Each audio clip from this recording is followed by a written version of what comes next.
If you से पैलेस्टीनिस्तान, अगर मैं उसको हिंदी में कन्वर्ट करूं दुश्मनिस्तान, दो कारण है इजराइल युद्ध पे गया, एक नहीं, एक न्यूक्लियर करने के लिए है, दूसरा टेररिज्म रोकने के लिए है। सुन्नियों ने कभी भी शिया को एक प्योर मुस्लिम की तरफ नहीं देखा है। वो कुफर नहीं है पर वो तकफीर है। दे were not Palestinian, they were फिलिस्तीन। फिलिस्तीन है पुराने यहूदी में उसका मतलब ही है दुश्मन। ये लिबरल कहते हैं पैलेस्टाइन का लैंड है, वो पैलेस्टाइन का लैंड वो उन्होंने किससे लिया था? अंग्रेजों से। वो it was under British occupation. आजकल अगर सऊदी और अमीरात जाएंगे ना, दुबई अबू धाबी, अगर आप बोलेंगे मैं फिलिस्तीनी हूं, थप्पड़ पड़ेगा। और अगर आप बोलोगे मैं इजरायली हूं, आपका हाथ मिलाया जाएगा और खाना दिया जाएगा। वो बोल रहे थे हम इस्लामिक रेवोल्यूशन करना चाहते हैं, पर असली में वो शिया रेवोल्यूशन था। देखिए, अगर कोई आके बोलता है अरे हम इंडिया में रेजिम चेंज करना चाहते हैं, आपको कैसे लगेगा? आप चुम्मा दोगे या थप्पड़ दोगे? ठीक है, तो ईरान बेसिकली बोल रहा है कि भाई हम तुम्हारे सब कंट्रीज को डेमोक्रेसी देंगे। ईरान बहुत कॉम्प्लेक्स देश है भाई। आप इराक में सक्सीड नहीं कर पाए, अफगानिस्तान में कैसे टांगों के बीच में पूंछ लगा के आपको भागना पड़ा। There has never been anything called Islamic Ummah. This is a concept that they bring on themselves. रोग जब आता है आपको आइसोलेशन में रखा जाता है ना, कोविड के टाइम ऐसे वैसे। अभी ईरान वैसे है। अगर वो आइसोलेशन टूटा और सब ने उनको पैसा देना शुरू किया, इन्वेस्टमेंट देना शुरू किया, तो सऊदी अरेबिया का इंपॉर्टेंस खत्म हो जाता है, एमिरेट्स का इंपॉर्टेंस खत्म हो जाता है। ये डेंजरस है। तो देख लीजिए, एक साल के अंदर हमास बर्बाद हुआ, हिजबुल्लाह बर्बाद हुआ, सीरिया बर्बाद हुआ, खूदियों को भी बर्बाद कर दिया गया है। अब किसकी बारी थी? ईरान की बारी थी। दूसरों को फुकवाओ, दूसरों को वो ठर्रा दो, खुद अपना ठर्रा नहीं पीना चाहिए, खुद अपना गांजा कभी फूकना नहीं चाहिए। उसकी तरह सिचुएशन है। ईरान ने खुद अपना गांजा फूका, ईरान ने खुद अपना ठर्रा पी लिया। इजराइल असली में दुश्मन बन गया, और ये दुश्मन किसी को, it is not an enemy you want. Hello and welcome back to the pamphlet, Abhijit. So good to have you back on our show. Jairam ji ki Nirva Ben, always happy to be back on your show. All right. Okay, let's start with what Israel and Iran are up to. Tell us what is happening between the two nations in the Middle East. युद्ध चल रहा है, और क्या चल रहा है? इसको ना समझाने के लिए लगभग 50 साल पीछे जाना पड़ेगा।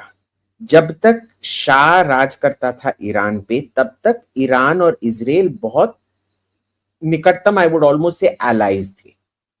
ठीक है, पब्लिक में एक दूसरे का मदद नहीं करते थे, पर जब भी किसी का, और उन दिनों में बस इजराइल का ही बहुत युद्ध होता था, ईरान बहुत चुपचाप से बहुत ज्यादा मदद भेजता था। ठीक है, बट जब से ये आयतोल्ला रेजिम आया, आयतोल्ला खुमैनी ने सबके साथ, बस इजराइल के साथ नहीं, सबके साथ रिश्ता एक एक करके बिगाड़ा। इराक के साथ रिश्ता बिगाड़ा, अमेरिका में एम्बेसी में उनके जो दूतावास थे उसमें सब लोगों को हॉस्टेज लेके उनके साथ रिश्ता बिगाड़ा। फिर रूस ने, क्योंकि अफगानिस्तान का इन्वेजन किया था, उनके साथ रिश्ता बिगाड़ा। इजराइल के साथ भी रिश्ता बिगाड़ा। अब देखिए 1979 तक अगर आप देखेंगे, ये एक 1950 में एक ब्रिटिश डिप्लोमेट थे सर ओलाफ कारो, और उन्होंने बहुत एक इन्फ्लुएंशियल बुक लिखा था, द वेल्स ऑफ पावर। और वेल्स ऑफ पावर में उन्होंने बोला था कि हमारे वेस्ट के मदद करने के लिए रूस के खिलाफ 3 पावर इंपॉर्टेंट है। एक है तुर्की, दूसरा है ईरान, तीसरा है पाकिस्तान। आप ये छोड़ दो कि पाकिस्तान को उस टाइम कोई बॉर्डर नहीं था सोवियत संघ के साथ, वो अफगानिस्तान के साथ था, बट एनीवे वो दूसरी बात है। तो इसके तहत ईरान को बहुत सारा अमेरिकन इक्विपमेंट मिलता था। आज जो हम समझते हैं कि सऊदी अरेबिया और एमिरेट्स ही सबसे बड़े दोस्त हैं अमेरिका के मिडिल ईस्ट में, नहीं, उन दिनों में ईरान को जो चाहे मिलता था, अमीरातियों को और सऊदियों को जो वो थाली में जो बचता है, जो हम कुत्ते को देते हैं ना, वो मिलता था। ठीक है, नाउ व्हाट हैपेंड आफ्टर 1979? क्या हुआ कि ये रिश्ता उन्होंने इतने ज्यादा लोगों को दुश्मन बना दिया एक दिन के अंदर कि sorry it's just this thing, इतने सारे दुश्मन बना लिए उन्होंने कि there was nothing America could do other than make Saudi Arabia primary ally बन गया उधर। हमने ईरान को दिया था रूस सोवियत संघ को कंट्रोल करने के लिए, पर ईरान गिर गया तो हमको अब सऊदी अरेबिया को देना पड़ेगा ईरान को कंट्रोल करने के लिए। और इसीलिए लोगों को याद नहीं है सऊदी अरेबिया ने क्यों ओसामा बिन लादेन और ऐसे लोगों को अफगानिस्तान भेजा था, क्योंकि उनको दिखाना था अमेरिका को कि हम तुम्हारे नए अच्छे मित्र हैं, तो देखिए हम क्या चमत्कार कर सकते हैं अफगानिस्तान में आपके लिए सोवियत संघ के खिलाफ। और देख लीजिए अगर हमने सोवियत संघ के खिलाफ ये गेम खेला है तो हम ईरान के खिलाफ क्या गेम खेल सकते हैं। ठीक है, अब इसमें से क्या हुआ कि ईरान जो सबसे ताकतवर देश था उधर, अगर आप 90s 2000s में देखेंगे वो बैलेंस कंप्लीटली बदल गया। जो फंक्शनल एयरक्राफ्ट थे ईरान के पास ना के बराबर थे, और सब GCC gulf cooperation council, Bahrain, Oman, Qatar, उन दिनों में कतर इतना ये नीच देश नहीं था, और अमीराती, सऊदी सब मिला के उनके पास जब 600-700 लड़ाकू विमान होते थे एकदम फर्स्ट क्लास। ईरानियंस के पास 120-200 होते थे, ऑल सेकंड क्लास तो छोड़ दो, थर्ड क्लास। ठीक है, सो जो सऊदियों के पास प्लेन थे वो एसी फर्स्ट क्लास का होता था, और जो ईरानियंस के पास था वो बिना सोफा का, वो ये होता है ना बिना कुशन का ट्रेन में, थर्ड क्लास माइनस, या वो उसकी तरह। जनरल, वो हाँ अनरिजर्व्ड, वो सब उसमें कुशन भी नहीं होता है, आपको पता कुशन है? भी नहीं होता, करेक्ट। हाँ, बस लकड़ी का ये होता है कुछ, तो उसकी तरह था। ठीक है, तो नॉट नाइस एट ऑल। तो उन्होंने सोचा कि क्यों ना हम टेररिज्म को डेवलप करें same way as Pakistan. Pakistan हमको हरा नहीं पाया, तो उन्होंने टेररिज्म डेवलप किया as a means of balancing India. तो ईरानियंस ने यही किया। इसके एड में उन्होंने हुदी लगाए यमन में, हिजबुल्ला लगाया लेबनान में, सीरिया का रेजीम उनका ही कब्जे में था प्रीटी मच एवर सिंस, जब से जो आंतरिक युद्ध चल रहा था सीरिया में, वो जब से शुरू हुआ और असाद का जो तख्ता था वो थोड़ा पलटने का डर था, तब से ईरान टुक ओवर सीरिया। ठीक है, इराक में अमेरिकनों के वजह से ही, क्योंकि सदाम हुसैन सुन्नी था और वो एक शिया मेजॉरिटी कंट्री पे राज करता था, उन्होंने उसी को हटा के ईरान को उधर पावर दे दिया। तो सब जो ईरान में होते हैं वो सब इराक में जो भी होते हैं वो ईरान के कठपुतले होते हैं। तो देख लीजिए वो 15-20 साल के अंदर उनको बहुत सक्सेस मिला। पाकिस्तान को कभी भी इतना सक्सेस नहीं मिला टेररिज्म के साथ जो ईरान को मिला है। ईरान को क्या मिला? इराक मिल गया, सीरिया मिल गया, लेबनान मिल गया, यमन मिल गया, गाजा पट्टी मिल गया। यानी कि ईरान का जो टेरिटरी है उन्होंने ऑलमोस्ट डबल करके दिखाया। ठीक है ना, प्योरली थ्रू टेररिज्म। अब क्या हुआ कि 7 अक्टूबर बहुत बड़ी गलती, शायद ये सिचुएशन कंटिन्यू होता अगर 7 अक्टूबर 2023 ना होता। पर 2023 में क्या हुआ आपने देखा, सब हमारे दर्शकों ने देखा है वीडियो पे। उधर क्या हुआ कि इजराइल ने निर्णय ले लिया कि वो एक एक करके लोगों को, पहले तो निर्णय लिया था हमास को ही मारेंगे, पर वो जब हमास को मारने पे तुले, लेबनान को उसमें घुसना था कि भाई ये हमारे पैलेस्टीनियन भाई हैं, हमारे एलाइज हैं एसेंशियली। तो लेबनान उसमें घुसा और हुदी लोग उसमें घुसे। तो इजराइल ने क्या किया, पहले लेबनान को, हिजबुल्ला तो आपने देखा वो पेजर ऑपरेशन कितना शानदार ऑपरेशन था, सब मार डाला। जैसे ही उन्होंने हिजबुल्ला, अब देखिए हिजबुल्ला ही जो सीरिया में जो आंतरिक युद्ध चल रहा था, हिजबुल्ला ही असाद के स्पेशल फोर्सेस थे। तो जब हिजबुल्ला का लीडरशिप चला गया, आप समझ लो कि सीरियन फौज का सबसे अच्छे जो ब्रिगेड हैं वो सब मर गए हैं। तो उसके बाद सीरिया तख्ता पलटा। गाजा की तो आपने देखी है, ऐसी की तैसी हो रखी है। तो देख लीजिए, 1 साल के अंदर हमास बर्बाद हुआ, हिजबुल्ला बर्बाद हुआ, सीरिया बर्बाद हुआ, खूदियों को भी बर्बाद कर दिया गया है। अब किसकी बारी थी? ईरान की बारी थी। वेल, टेक्निकली इराक की भी बारी हो सकती थी, पर इराक ने क्या बोल दिया कि ईरान का जो सबसे बड़ा उधर कठपुतला था ना, मुक्तदा अल सदर, उसने बोल दिया देखो ईरान के झगड़े हैं, हमारे से इसका कोई लेना देना नहीं है। अगर इजरायली एयरफोर्स हमारे ऊपर से जाना चाहता है, जाओ, बस अपना प्रेजेंस अनाउंस मत करो, थोड़ा रात को जाओ प्लीज। ठीक है। सऊदी तो जैसे मैंने बताया 1980 से सऊदी को डेमोन्स्ट्रेट करना था अमेरिका को, कोई हम सोवियत संघ का भी विरोध कर सकते हैं, ईरान का भी विरोध कर सकते हैं। तो पब्लिक में उन्होंने बहुत कड़ी निंदा की है इजराइल की। प्राइवेट में जो मैं देख रहा हूं सैटेलाइट पे, इजरायली एयरक्राफ्ट सऊदी बेसिस से निकल रहे हैं भाई। ठीक है, सऊदी सऊदी उनको रिफ्यूलिंग दे रहा है, उनको बेस दे रहा है। अमीराती उनको पर्शियन गल्फ के ऊपर रिफ्यूलिंग कर रहे हैं उनके एयरक्राफ्ट का। ठीक है ना। तो पब्लिक में वो कहते हैं ना, sorry to use the term, पर दिन में सिस्टर रात में बिस्तर, उसकी तरह दिन में दुश्मन रात में सुहाग रात, जो भी हो रहा है। राइट। तो यही होता है। This is Arab politics, people don't understand this. ठीक है ना। नो। सो ईरान ने बहुत ये देखिए, इसीलिए लोग समझते नहीं है। जब एक युद्ध होता है, उसका जो गोल है, जब आपने अचीव कर लिया है, आपको उधर ही रुक जाना चाहिए। जो हमने 6 मई को अचीव किया था, वही हमने 10 मई को रीइंफोर्स किया। वो जो लोभ होता है, वो लालच होता है, अरे हम बहुत अच्छा कर रहे हैं, कुछ और थोड़ा करें, कुछ और थोड़ा करें, और फिर जब थप्पड़ पड़ती है ना, तब अच्छा नहीं होता है। हमने रोक दिया, ईरान कभी ने रोक नहीं पाया है। एंड अब इजराइल भी खुद को रोक नहीं पा रहा है। ओरिजिनल एम्बिशन क्या था कि हम न्यूक्लियर रिएक्टर को ही निकालेंगे। अब न्यूक्लियर मामला क्यों आया?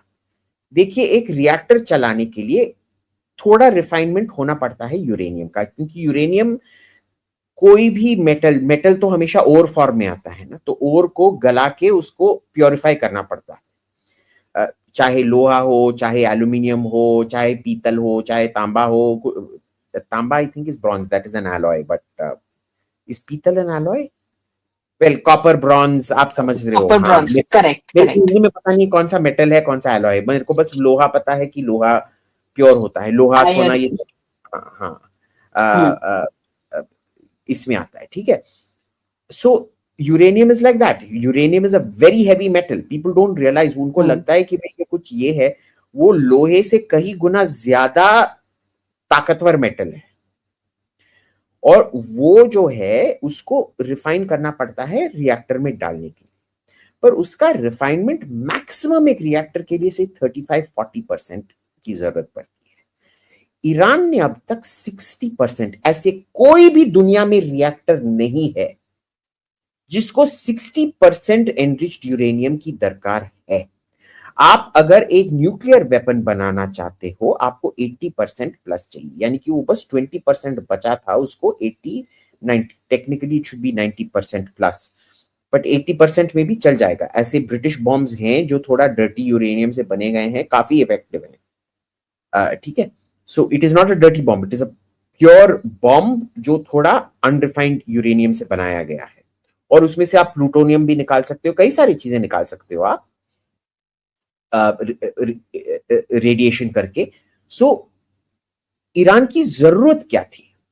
और बार बार जब ये इधर आए उधर जाता था, उनको कुछ ना कुछ मिलता था जहां ईरान झूठ बोले जा रहा है, झूठ बोले जा रहा है। अरे हमने ये पकड़ लिया, तुम देखो, तुमने वो तकिए के पीछे 2 समोसे छिपा के रखे थे, अच्छा समोसा निकाल दिया, समझ लो मैं डायबिटिक हूं। ठीक है, समोसे नहीं खाने चाहिए, कचौड़ी नहीं खानी चाहिए, ये क्या वो बेसन में डाल के जो मीठा नहीं। तलते हैं, पकौड़ी पकौड़ी नहीं खानी पकौड़े चाहिए, नहीं खाना चाहिए। गाजर का हलवा ये नहीं खाना चाहिए। ठीक है, पहली बार मम्मी आती है घर पे, बेटा ये क्या है, कुछ खुशबू आ रहा है, ये तकिया के पीछे देख लो समोसा मिलता है। दूसरी बार वो जोधपुर की खट्टी मीठी कचौड़ी मिलती है। तीसरी बार उनको मैकडॉनल्ड्स का पोटैटो चिप्स वो फ्रेंच फ्राइज मिलता है। चौथी बार उनको वो हल्दीराम का मूंग दाल का हलवा मिलता है। पांचवी बार उनको रसमलाई मिलता है। तो थप्पड़ पड़ेगा या नहीं पड़ेगा भाई? और आप टेररिज्म कर रहे हो उसके ऊपर। So that is what is happening. इसको कॉन्टेक्स्ट में समझना बहुत अच्छी बात है। दो कारण है इजराइल युद्ध पे गया है, एक नहीं। एक न्यूक्लियर करने के लिए है, दूसरा टेररिज्म रोकने के लिए है। आप बोल सकते हैं कि अंतरराष्ट्रीय नियमों के अनुसार न्यूक्लियर कारणों के वजह से जो अटैक हुआ है ये इलीगल है, गैर कानूनी है। क्योंकि जो अटैक का जो नियम होता है कि आप प्रिवेंट नहीं कर सकते हैं, आप प्री एम्प्ट कर सकते हैं, इसमें फर्क है। अगर अभिजीत और निर्वा में दुश्मनी आ गई और मैं समझ रहा हूं कि निर्वा मेरे को थप्पड़ मारने वाली है, थप्पड़ मारने वाली है, थप्पड़ मारने वाली है, और मैंने तुम पे हाथ उठाया, वो गैर कानूनी है। पर अगर तुम एक्चुअल में मेरे को थप्पड़ मारने आई हो और तुमने हाथ उठाया, ऐसे किया मारने के लिए, तब मैंने जल्दी से जाके, वैसे मेरे साइज के लिए मैं ज्यादा जल्दी हो नहीं सकता हूं, पर समझ लो मैं हूं कोई वो फाइटिंग टाइगर, क्या वो बेयर क्लॉ ईगल ड्रैगन, वो सब कुंग फू व्हाटएवर, Kung Fu Panda. वो हाँ वो आपको उसके पहले ही मार दिया, वो सेल्फ डिफेंस। ये आप देखिए पर्सनल सेल्फ डिफेंस में भी ये होता है।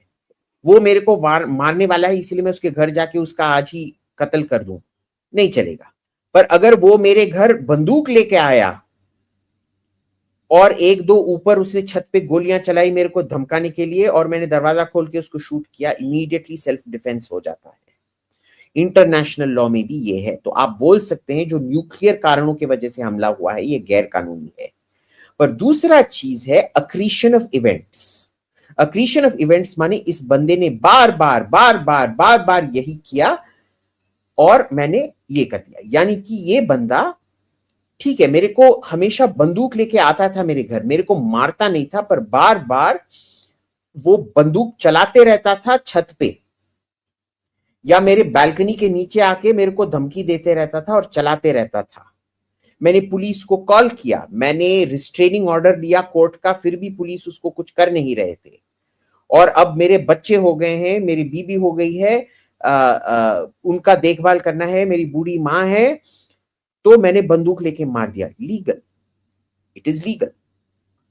तो दो कारण हैं, एक लीगल है, एक इलीगल आप मान सकते हो। वैसे अंतरराष्ट्रीय नियम में ना ये प्रिवेंशन और प्रिएम्पशन का ना बहुत Yeah, very dicey, very very correct. Okay, see, I'll ask this very, एक पे यहाँ पे very juvenile question, लेकिन ये है कि ईरान एक शिया डोमिनेटेड स्टेट है, ठीक है। बाकी जो अरब कंट्रीज है आसपास इसराइल के, वो सुन्नी मेजॉरिटी है। ईरान को इसराइल से प्रॉब्लम क्या है, फर्स्ट ऑफ ऑल? दूसरा ये कि अगर हम कह रहे इज दिस, अगर सऊदी अरेबिया इज ऑफरिंग, वो एयरबेस अपना ऑफर कर रही है इसराइल को, बाकी जो जैसे पाकिस्तान भी क्वाइटली चुप बैठा हुआ है, are these countries, Islamic countries, are they betraying the ummah? ये भी एक चैटर है ऑन सोशल मीडिया पे, that the Islamic countries are betraying the ummah by not standing by Iran. These two questions. First, what does Iran को Israel से particular problem क्या है, और ये उम्मा बिट्रेयल? ठीक है, देखिए ईरान को बोलते हैं प्रॉब्लम है कि आप फिलिस्तीनियों का पे अत्याचार कर रहे हो, फिलिस्तीनियों का लैंड आपने ले रखा है। पर भाई ईरान को तो देखो, ईरान में दो सुन्नी मेजॉरिटी प्रोविंस है, एक का नाम है बालोचिस्तान सीस्तान, वो आपके साथ नहीं होना चाहते, वो शिया नहीं है, वो सुन्नी है, वो पाकिस्तान बॉर्डर में है। इराक कुवैत बॉर्डर में उनका प्रोविंस है खुजेस्तान, जो सुन्नी मेजॉरिटी है। उधर अरबी बोला जाता है, अरबी भाषा बोला जाता है, फारसी नहीं बोला जाता। वो भी आपका पार्ट बनना नहीं चाहते। उत्तर पश्चिमी ईरान में कुर्दी आपका पार्ट बनना नहीं चाहते हैं। उधर ही अजेरी हैं, वो भी आपका भाग नहीं बनना चाहते। क्या आप उनका लैंड ऑक्यूपाई कर रहे हो? ठीक है, पर वो तो शिया हैं। Kurds on the other hand are not Shia, the Azeris are Shia. तो क्या ऑक्यूपेशन है, क्या अत्याचार है, क्या ऑक्यूपेशन नहीं है, ये कौन बताएगा आपको? ठीक है, वही आप इराक देख लीजिए। इराक एक शिया मेजॉरिटी कंट्री है, बट इराक में कुर्दियों को independence, I mean virtual independence है। बगदाद से कोई डिक्टेशन नहीं आ सकता है। उधर भी आप सुन्नियों पे अत्याचार कर रहे हो। सीरिया में आपका शिया एलावाइट एक शिया सेक्ट है, और वो मैक्सिमम 5 से 10% ऑफ द पॉपुलेशन होंगे, पर बाकी सीरिया का पॉपुलेशन जो था 80% से ज्यादा सुन्नी था। तो उधर 10% 80% पे राज करते थे। वो अत्याचार नहीं था। ठीक है, ये जहां होना होता है, ये अत्याचारी ना अत्याचारी, मैं अत्याचारी हूं तू अत्याचारी नहीं है, मैं सर्टिफिकेट दे, ये लिबरल लोग सर्टिफिकेट देते हैं ना, आप सेक्युलर हैं, आप सेक्युलर नहीं हैं। जब शिवसेना कांग्रेस के साथ चले जाती है, वो सेक्युलर बन जाते हैं। जब वो इस साइड होते हैं, वो कट्टर संगी हो जाते हैं। ठीक है ना? तो ये एक चीज था। सुन्नियों ने कभी भी शिया को एक प्योर मुस्लिम की तरफ नहीं देखा है। वो कुफर नहीं है, पर वो तकफीर है। और ये क्यों आता है? क्योंकि देखिए, जो अरब हिस्ट्री, जो मुस्लिम हिस्ट्री है, इसको अरबों ने बस 200 साल के लिए, 150 से लेके 200 साल तक बनाया था। बाकी जो 1200 साल है, देखिए 200 साल और 1200 साल, बाकी जो 1200 साल हैं, वो तुर्कों ने बनाया था, जो पहले बहुत सारे देवी देवताओं की पूजा करते थे, और वो शराब पीते थे, गैर कानूनी चीजें खाते थे। तो अरबों ने ये ढूंढा कि तकफीर नाम का एक चीज है, जहां कुफर नहीं हो पर आप असली मुसलमान नहीं हो। तो वो शियाओं को तकफीर मानते हैं। ठीक है ना? अब इसमें क्या होता है कि ईरान को दिखाना था, देखिए पहले जब शाह थे, मुस्लिम यूनिटी था, वो Shia Sunni divide didn't matter that much. ठीक है, एक किस्म का यूनिटी था, क्योंकि जैसे मैंने बताया, शाह तो ईरान के, इजराइल के बहुत निकटतम थे। पर बाद में जब पूरे अरब देश उस पर टूट पड़े, वो दिखाना चाहते थे कि भाई हम इस्लामिक रेवोल्यूशन करना चाहते हैं, ये शिया रेवोल्यूशन नहीं।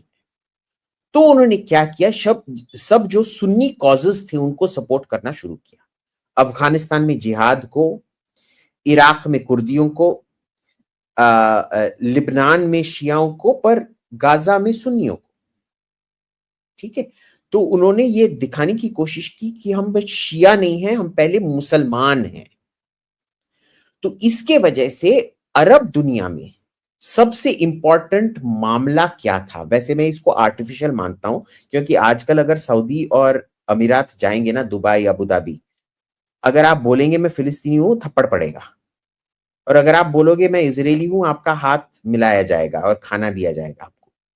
तो ये जो it is the burning Arab sentiment, एक न्यूज़पेपर है, उसका एडिटर मैं जानता था, वो अब दुश्मन बन गया है, अल राय अल आम। अब ये आपको फारसी में भी समझ में आ जाएगा, फारसी थ्रू फारसी उर्दू, आम लोगों की राय, अल राय अल आम। ठीक है, यानी कि ओपिनियन, पब्लिक ओपिनियन। वो हमेशा ये फिलिस्तीन फिलिस्तीन फिलिस्तीन फिलिस्तीन, और उसका रीडरशिप ही चला गया फिलिस्तीन फिलिस्तीन का। But they want you to believe it is very important, and so Iran को ये बहुत इंपॉर्टेंट था, उसके क्रेडेंशियल्स, इस्लामिक, हम तकफीर नहीं है, क्रेडेंशियल्स दिखाने के। पर जब आप ऐसे करते हैं, तो असली में लोग दुश्मन बन जाते हैं। और अंग्रेजी में कहते हैं ना, don't ever drink your own cool-add, कि आप जो अपने कंजम्पशन के लिए घर में जो ठर्रा बनाते हैं या गांजा फूकते हैं, दूसरों को फुकवाओ, दूसरों को वो ठर्रा दो, खुद अपना ठर्रा नहीं पीना चाहिए, खुद अपना गांजा कभी फूकना नहीं चाहिए। उसकी तरह सिचुएशन है। ईरान ने खुद अपना गांजा फूका, ईरान ने खुद अपना ठर्रा पी लिया। इजराइल असली में दुश्मन बन गया, और ये दुश्मन किसी को, it is not an enemy you want, and they played the game very well. So this was the problem they had with them. Now why are the other Arab countries helping, जो आपका दूसरा प्रश्न था, बाकी अरब states, एक तो क्योंकि वो बोल रहे थे हम इस्लामिक रेवोल्यूशन करना चाहते हैं, पर असली में वो शिया रेवोल्यूशन था, इस वजह से डरते हैं, नंबर 1। नंबर 2, उनका सबसे बड़ा कंसर्न है बहरीन। बहरीन में एक सुन्नी राज खानदान है, पर मेजॉरिटी पॉपुलेशन शिया है, ठीक है। और अगर आपने अरेबियन पेनिनसुला में, खलीज में, आपने एक राजशाही को अगर आपने निकाल दिया, तो बाकी राजशाही भी गिरेंगे। अरबों को ये नहीं चाहिए, क्योंकि जब देखिए, अगर कोई आके बोलता है अरे हम इंडिया में रेजिम चेंज करना चाहते हैं, आपको कैसे लगेगा? आप चुम्मा दोगे या थप्पड़ दोगे? ठीक है। तो ईरान बेसिकली बोल रहा है कि भाई हम आके हम तुम्हारे सब कंट्रीज को डेमोक्रेसी देंगे। अब लोगों को कैसे लगेगा? ठीक है। तो that is exactly what happened. So the Arab world politics के वजह से ईरान के खिलाफ बना, कि ईरान ने अमेरिका का पहले दुश्मन बनाया, तो हमको दिखाना है, अगर अमेरिका से ये सब अच्छी चीजें चाहिए तो हमको दिखाना है कि हम बहुत महत्वपूर्ण है अमेरिका के लिए, ईरान को ओपोजिंग ईरान, नंबर 1। उसके बाद क्या हुआ कि आप ईरानियन सरकार हमारे ही सरकारों को धमकी दे रही है, नंबर 2, कि हम तुमको डेमोक्रेसी दे देंगे। तीसरा, ये जो शिया सुन्नी है ये असली का नहीं है, ये मैन्युफैक्चर्ड है, क्योंकि उनको अपने पॉलिटिक्स को छिपाना है। पर हमेशा से ही ये कुफर, तकफीर, ये क्या होता है? लोभी, लालची, बलात्कारी लोग जब रेगिस्तान से निकले लूट मार करने के लिए, बलात्कार करने के लिए, उन्होंने बोला कि भाई तुम काफिर हो, हमारा रिलीजियस ड्यूटी बनता है तुमको नूर दिखाने का, ये सब, ठीक है ना। But like everything, fanaticism always sets in. There are some people who actually believe कि तुम कुफर हो, हम तुमको रोशनी दिखा रहे हैं। ईरान में भी यही हुआ, इजराइल में भी। I think Israel is making a big mistake going in for regime change. Iran बहुत कॉम्प्लेक्स देश है भाई, आप इराक में सक्सीड नहीं कर पाए, अफगानिस्तान में कैसे टांगों के बीच में पूंछ लगा के आपको भागना पड़ा। अभी भी याद है ना 2023 में क्या, या 22 में, पता नहीं क्या था, कब था, 21 आई थिंक, हाँ, द तालिबान रिटर्निंग, करेक्ट, जब था। हमने सब वो सीन्स याद है हमारे को, काबुल एयरपोर्ट वाले सीन्स, है ना। चलो, जो हुआ सो हुआ। right. Okay, see, again, now this brings me to, agar since regime change ki baat hui, one thing, sorry, there has never been anything called Islamic Ummah. This is a concept that they bring on themselves. ऐसी कोई और कौम नहीं है जिसने खुद अपनी पीठ पे अपने ही लोगों पे इतना सारा खंजर पिटाई की हो। अगर ये ना पूरे 50s, 60s, 70s, 80s तक, to an extent even now, एक अरब वर्ल्ड के अंदर ही, ऑल सुन्नी स्टेट्स के अंदर ही एक कोल्ड वॉर, हॉट वॉर चल रहा था। लोगों को ये पता नहीं है। यमन सिविल वॉर, ये दूसरा यमन सिविल वॉर है। पहले भी एक यमन सिविल वॉर हो चुका है, जहां इजिप्ट सऊदी अरेबिया का ये कर रहा था। वो एक दूसरे को ऐसे पलटते हैं भाई। सऊदी अरेबिया तो पहले असाद की निंदा कर रहा था, और असाद के खिलाफ जो लड़ रहे थे उनको समर्थन कर रहा था। फिर 2 साल में उन्होंने एकदम पलट दिया 180 degrees. So people don't realize Arab politics, there is no such thing as ummah. Total bogus concept है। कुछ नहीं It's होता a concept of convenience in that case. Total. ठीक है. Okay, since we talked about the regime change, if अगर Iran as a Shia majority, if it falls, there is a regime change there. उसका India पे क्या असर? Because फिर अरब एक तो again does that bring rise to the Sunni extremism? How does what does that show for India then? Threats surrounding India. देखिए Sunni extremism तो नहीं बढ़ेगा, बट क्या होगा कि ये इसमें देखिए सऊदियों का, अमीरातियों का, ओमानियों का, बहरीनियों का, एक किस्म से इराक का भी, मिस्र का इंटरेस्ट एक ही है कि ईरान कभी भी न्यूक्लियर परमाणु हथियार ना बना सके, पर दूसरा इंटरेस्ट ये भी है कि रेजिम चेंज कभी ना हो। ठीक है ना? अब आप देख लीजिए, अगर मैं एक हफ्ता वसूली का रैकेट चला रहा हूं इधर, क्या बोल के कि वो पड़ोस वाली आंटी है ना, वो पागल है, वो रात को चक्कू लेके जो भी रास्ते पे जाता है उस पे खंजर मारती है, तो मैं सबसे बोलता हूं कि आप मेरे को, सब स्ट्रीट वालों, मेरे को पैसा दो, क्योंकि मैं आंटी के पास रहता हूं, मैं डंडा लेके घूमूंगा, जैसे ही वो पागल आंटी आती है मैं उसको डंडा मारूंगा। पागल aunty being Iran, okay, and हफ्ता वसूली guy being Emirates, Saudi Arabia, all these countries. अब देखिए, मैंने ये इतना प्रॉफिटेबल है कि मैंने अपना काम सब छोड़ दिया है, इसी पे मेरा सब पैसा आ रहा है, बहुत अच्छा पैसा आ रहा है। तो मैं क्या कर रहा हूं, अब पागल आंटी बुढ़ी थी, मर गई, मेरा धंधा खत्म हो गया ना, तो मैं क्या करूंगा फिर? एक और मैं ही उसी को इमरजेंसी वार्ड में ले जाने की कोशिश करूंगा ना, और अगर वो मर गई तो मैं एक और पगले को उधर डालूंगा ताकि वो भी उतना ही खतरनाक हो। So no, none of us have an interest in Iran becoming global. जो उनका, जो अभी उनको जो आइसोलेशन है उनका, आइसोलेशन को हिंदी में क्या कहते हैं? आइसोलेशन समझ जाएंगे, करेक्ट। समझ जाएंगे। हाँ. जैसे बहुत ही खतरनाक रोग जब आता है, आपको आइसोलेशन में रखा जाता है ना, कोविड के टाइम, ऐसे वैसे अभी ईरान वैसे है।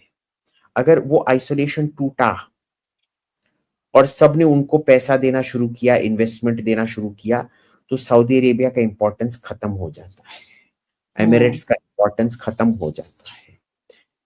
ये डेंजरस है। और जब भी ईरान का आइसोलेशन खत्म हुआ है, उन्होंने किसकी मदद की है? पाकिस्तान की। क्यों वो पाकिस्तान का मदद करते हैं? पाकिस्तान हमेशा से उनसे ज्यादा गरीब रहा है। जो ईरानियन स्टेट का जो अपने दरिंदों पे कंट्रोल है ना, वो बहुत अच्छा है, ऑलमोस्ट फर्स्ट वर्ल्ड कंट्री की तरह है। पुलिस काम करता है, सब कुछ काम करता है, सर्वेलेंस काम करता है।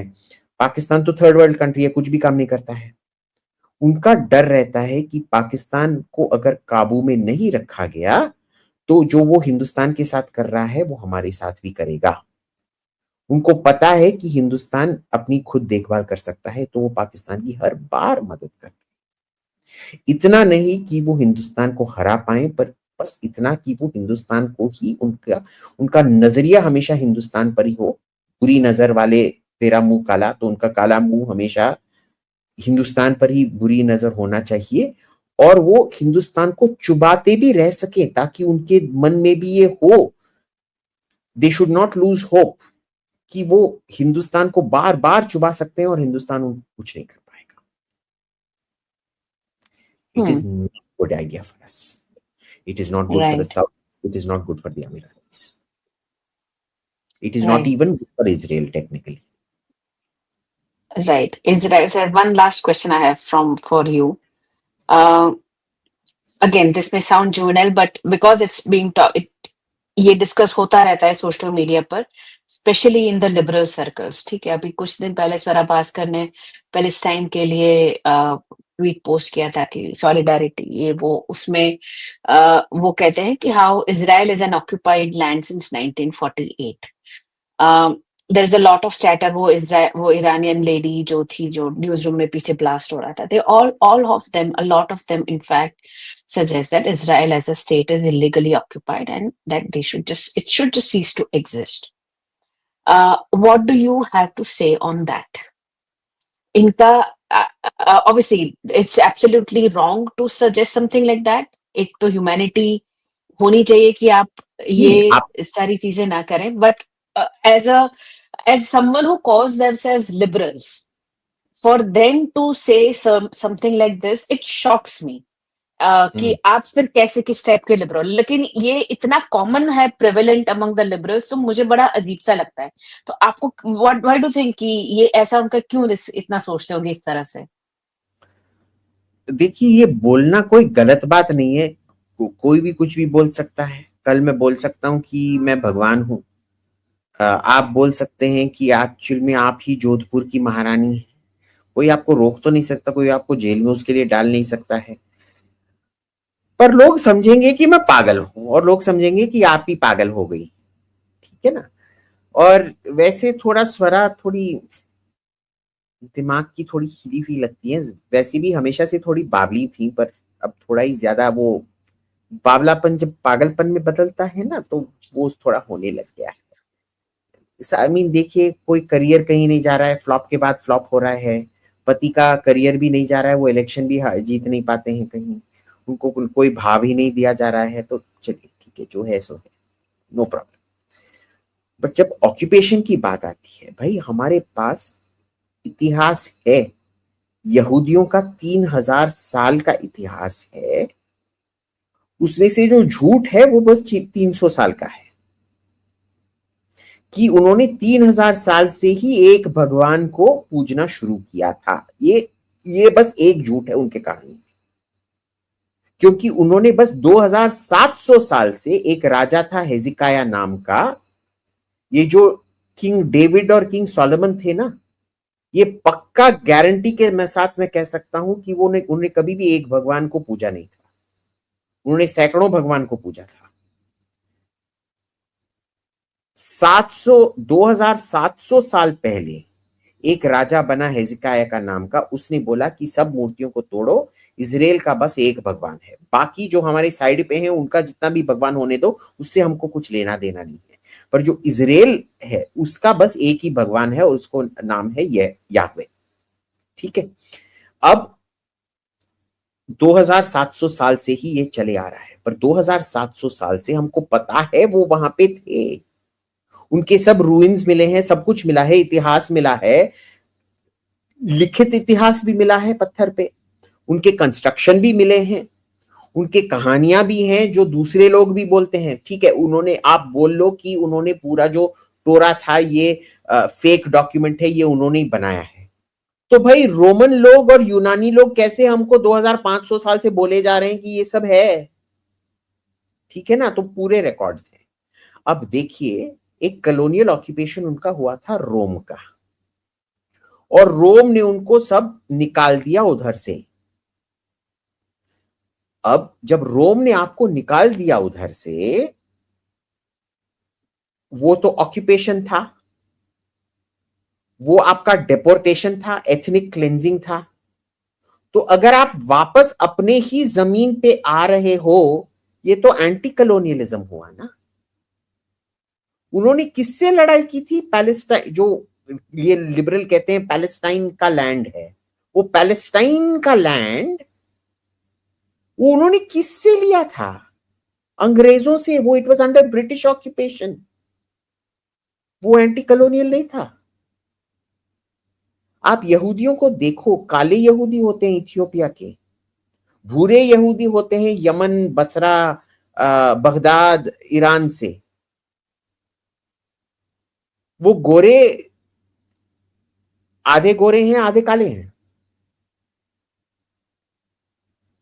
अब वो बोलते हैं कि क्योंकि आपको 1300 साल पहले निकाला गया था, आप वापस नहीं आ सकते। अगर आप वापस आते हैं, आप ऑक्यूपायर हैं।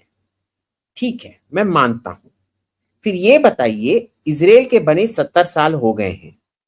70 साल पहले काफी सारे फिलिस्तीनियां उधर से या तो छोड़ के चले गए या निकाले गए। अगर आप 1300 साल के बाद वापस नहीं आ सकते हो, आप कैसे 70 साल के बाद वापस आ सकते हो? कोई रूल है क्या? रूल दिखा दीजिए मेरे को। 70 साल के अगर आप लौटोगे तो आप विक्टिम हो, पर 1700 बाद अगर आप लौटोगे आप ऑक्यूपायर हो। दिखा तो दो मेरे को, कहां रूल बुक है? कहते हैं ना, what is sauce for the goose is sauce for the Gander. जो चटनी बॉम्बे सैंडविच पे पड़ती है, वही चटनी समोसे पर भी पड़ती है। वही हरी चटनी जो जिसका स्वाद आप समोसे के साथ चख सकते हैं, वही बॉम्बे सैंडविच के साथ भी चख सकते हैं। ये हिंदी है for what is sauce for the goose is sauce for the Gander, क्योंकि इधर हम गूस खाते नहीं। तो हरा चटनी हर एक के लिए वही होता है। एक दुकान में 5 किस्म के हरे चटनी नहीं मिलेंगे आपको, और अगर 5 हरी चटनी भी मिल गए, उसमें पुदीना और हरा धनिया होना, उसके बगैर तो हरा चटनी बन ही नहीं सकता है ना। तीसरी बात, पैलेस्टाइन जो है, ये आपको पता है कहां से आता है? जो ओरिजिनल पैलेस्टीनियन थे, so called, they were not Palestinian, they were फिलिस्तीन।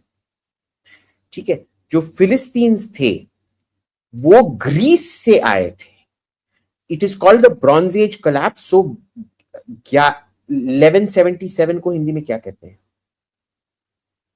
1177 गुजराती में, 77 अगेन हिंदी में। यार, to non Hindi speakers struggling in हाँ, हिंदी। 3170 साल पहले हुआ था। It is called the bronze age collapse. जो ब्रॉन्ज एज, जो कांस जमाना था, वो जब पूरा सब सिविलाइजेशन जब कोलैप्स हुआ, 2 ब्रॉन्ज एज कोलैप्स थे। एक लगभग 4000 साल पहले हुआ, जिसमें हड़प्पा चला गया, हड़प्पा मोहनजोदारो चला गया। दूसरा उसके लगभग 800 साल बाद हुआ, जो जिसमें मिस्र ऑलमोस्ट मिट गया, पर जो बबलूनिया था, मेसोपोटेमिया, वही बबलूनिया, मेसोपोटेमिया, असीरिया, ये सब चले गए, हिटाइट सब कोई चले गए। उसी में ये लोग आए थे, और उधर क्या था कि सी पीपल नाम के लोग थे, जो यूनान, जो आज का यूनान है, उधर से आए थे। हमको ये क्यों पता है? क्योंकि मिस्र के राजा जिन्होंने इन लोगों को परस्त किया था, उनका नाम था Ramesses the fourth, sorry Ramesses the third. और रामसीस द थर्ड में उनका नाम लिखा है पेलेसेट। ये इधर के नहीं है, ये कहीं और से आए हैं। देर कॉल्ड द सी पीपल, जो समुद्री लोग हैं, क्योंकि वो समंदर से आके जो सभ्य देश थे उन पे हमला करके उनका लूट मार बलात्कार करते थे। और वो बोलता है कि मेरा जो कॉलोनी है गाजा में, इजराइल में, उन पे हमला करने आए हैं। वो उनको परस्त करके उनको फिर उधर सेटलमेंट करवा देता है। और फिर हमको पता है, हमको 100% नहीं पता है कि ये पेलेसेट के नाम से वजह से ही वो फिलिस्तीन, it is word play, but we think it is the same. Okay, पर यहूदियों के लिए जो नाम फिलिस्तीन है, पुराने यहूदी में उसका मतलब ही है दुश्मन। Palestine in ancient Hebrew is, फिलिस्तीन मींस, यानी कि इफ यू से पैलेस्टीनिस्तान, अगर मैं उसको हिंदी में कन्वर्ट करूं, दुश्मनिस्तान। Okay, so it was never called, we don't know what the Palestinians called themselves. हमको अभी तक पता नहीं है उनको खुद का। जैसे एक एंडोनिम होता है, एक्सोनिम होता है। एंडोनिम आप खुद को क्या कहते हैं? हम भारतीय हैं। एक्सोनिम क्या है? दूसरे लोग आपको क्या कहते हैं? इंडियन। जापान खुद को निहोन बुलाता है, पर कोई भी उसको बाहर निहोन नहीं बोलता है, सब जापान बोलते हैं। ठीक है, so endonym, exonym, we don't know what their endonym was. फिर जब रोमनों ने इस यहूदियों को का कत्ल करके, क्योंकि यहूदियों ने बहुत रिवोल्ट किया था रोम के खिलाफ, जब यहूदियों को निकाला था उधर से, उन्होंने बोला कि हम इसका नाम क्या रख सकते हैं। पैलेस्टाइन उसके 700 साल पहले, यही जो राजा था ना हिजकिय्याह जिसका मैंने नाम बोला था, उसके टाइम से 700 साल के लिए कोई नाम ही आता नहीं है फिलिस्तीन। वो एक बस एक शब्द है यहूदी भाषा में, हिब्रू में, जिसका मतलब है दुश्मन। जैसे आजकल अगर हम किसी को पाकिस्तानी बोलें, वो माँ बाप के गाली से भी बहुत बहुत भद्दड़ गाली होता है ना। तो मैं बीसीएमसी बोलूंगा कोई बुरा नहीं मानेगा, पाकिस्तानी बोलूंगा तो एकदम डंडा फंडा निकाल के, बंदूक निकाल के मारने आ जाएंगे। ठीक है, तो उसकी तरह था। तो उन्होंने बोला हम क्या इस देश को नाम दे सकते हैं। समझ लीजिए कल चीन ने हमको बर्बाद कर दिया, हमको सब निकाल दिया इधर से। चीन हमको क्या नाम देगा? ईस्ट पाकिस्तान और न्यू पाकिस्तान, क्योंकि वो हम पाकिस्तान को गिफ्ट कर देगा। उसी तरह उन्होंने उसका नाम रखा था पैलेस्टीना। पैलेस्टीना Syria, पैलेस्टीना, initially the province was called Judea, Yahudia, but it was called Judea. It was the Roman province of Judea. ठीक है, फिर जबरदस्ती करने के लिए, वो नाक रगड़ने के लिए उसका नाम रखा गया। उसके बाद 2000 साल के लिए उसका नाम कभी भी फिलिस्तीन नहीं था। आप ऑटोमन मैप्स में देख लीजिए, ऑटोमन साम्राज्य था जो उधर 400 साल सल्तनत चलाता था, जिसका सुल्तान खलीफा भी था, उन्होंने भी उसका नाम कभी भी पैलेस्टाइन नहीं रखा है, क्योंकि अंग्रेजों ने इसका नाम रखा था। क्यों? क्योंकि अंग्रेज अपने आप को रोमन के सपूत मानते हैं। आप जाके इंग्लैंड में देख लीजिए, इंग्लैंड का आर्किटेक्चरल स्टाइल क्या है। एक है गॉथिक जो जर्मन से आया था, दूसरा था रेनेसांस जो इटली से आया था। और वो भी इटली से क्यों आया था? क्योंकि वो इटली में खुद वो अपने आप को फिर से रोमन बनाना चाहते थे। ठीक है, तो रोमन ने इसका क्या नाम रखा था? पैलेस्टाइन। तो हम इसका नाम रखेंगे पैलेस्टाइन। आपको पता है अरबी में प अक्षर नहीं है, वो पैलेस्टाइन बोल ही नहीं सकते, तो उसका नाम है या तो बैलेस्टाइन या तो फैलेस्टाइन।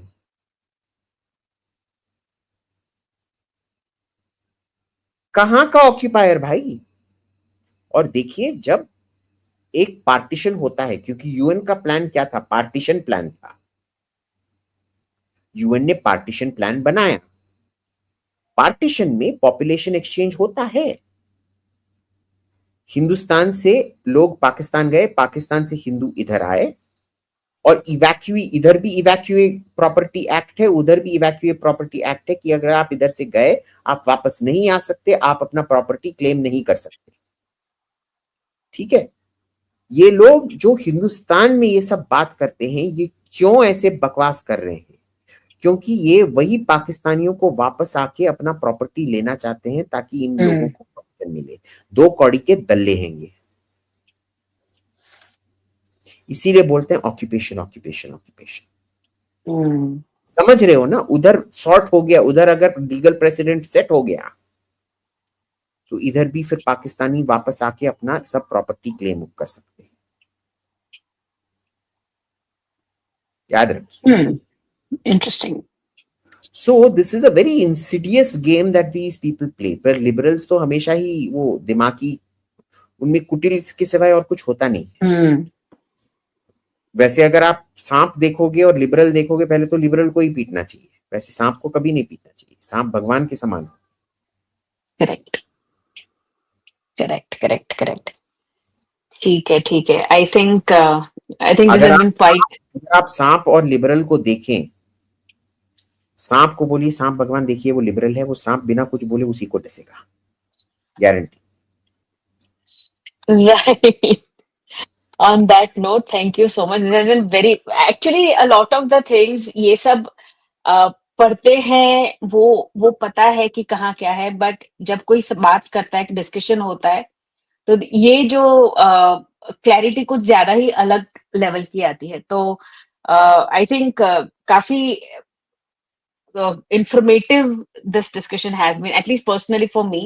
I'm sure the viewers would also उनको भी लगेगा कि नहीं, काफी एनलाइटनिंग डिस्कशन था, क्योंकि मिडिल ईस्टर्न अगेन काफी कॉम्प्लिकेटेड है। हम इंडिया पाकिस्तान में ही इतना उलझे रहते हैं कि हमें मिडिल ईस्ट के पॉलिटिक्स के बारे में इतना नहीं पता होता है।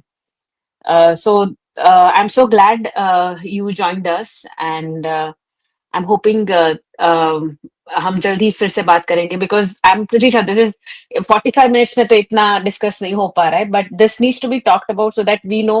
वो नहीं होता कि those who forget history are condemned to repeat it। Condemned to repeat it, बिल्कुल हाँ। So और हिंदुस्तान let's में not यही forget प्रॉब्लम है, our history।